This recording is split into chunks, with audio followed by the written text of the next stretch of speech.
Domestic violence organizations are built to offer refuge from domination, but when the doors of a sanctuary close, the surrounding walls can sometimes begin to move inward, replicating the very pressure the survivor was trying to escape. Coercive control functions as a pattern of power. It is an architecture of behavior that moves from the home into the structures designed to provide help: courts, schools, and nonprofits. Organizations founded to dismantle domination often find their own systems gradually molded by the constraints of their operations. Over time, the mission to protect a person's autonomy is strained by the weight of maintaining the institution itself. This shift is driven by external pressures, funding requirements, liability concerns, and the demands of regulatory compliance force staff to focus on rules rather than individual needs. When an organization prioritizes grant reporting metrics and public relations, it risks becoming more concerned with its own survival and the survival of the people it serves. For those seeking help, the result is a secondary entrapment.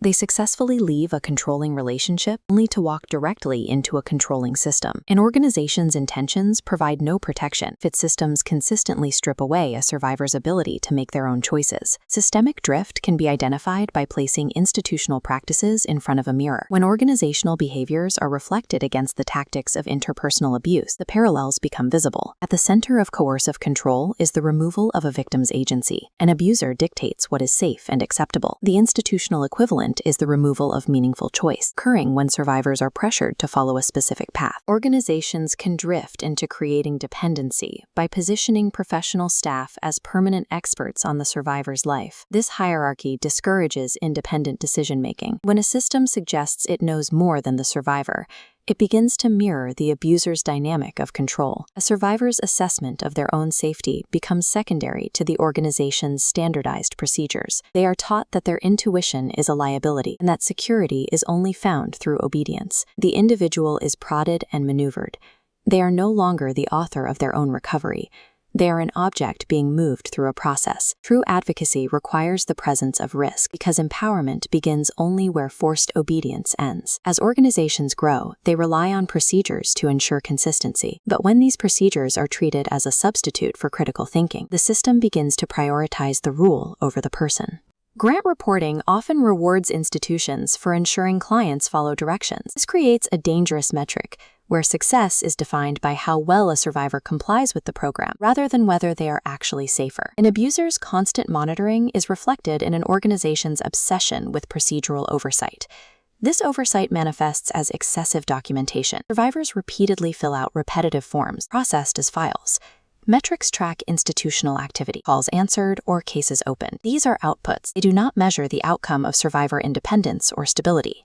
When a survivor identifies a risk the organization has missed and chooses not to follow a recommendation, the system often becomes punitive. They are labeled as difficult or resistant, and services may be withheld. Friction occurs when a human life tries to exist inside a rigid mechanical system. The machine simply expects the person to adapt to it. Institutional output is a distraction if the underlying process actively suppresses a survivor's resilience and ability to think for themselves. The final stage of institutional drift occurs when defending the organization's reputation becomes more important than receiving feedback from the people it serves. Just as an abuser silences victims, an unhealthy organization treats criticism as a threat. Those pointing out flaws are marginalized. This defensive posture leads to crisis-driven messaging. Fear becomes a management tool, keeping both staff and survivors in high alarm. By constantly focusing on worst-case scenarios and exaggerated risks, the organization keeps clients in a state of high alarm. This reinforces the idea that the survivor is incapable of managing their own life without the institution's intervention. This environment creates a psychological safety gap.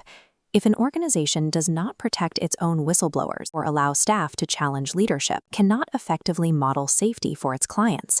This results in institutional arrogance, the belief that the organization is immune to manipulation. It stops asking questions and begins to accept its own assumptions as truth.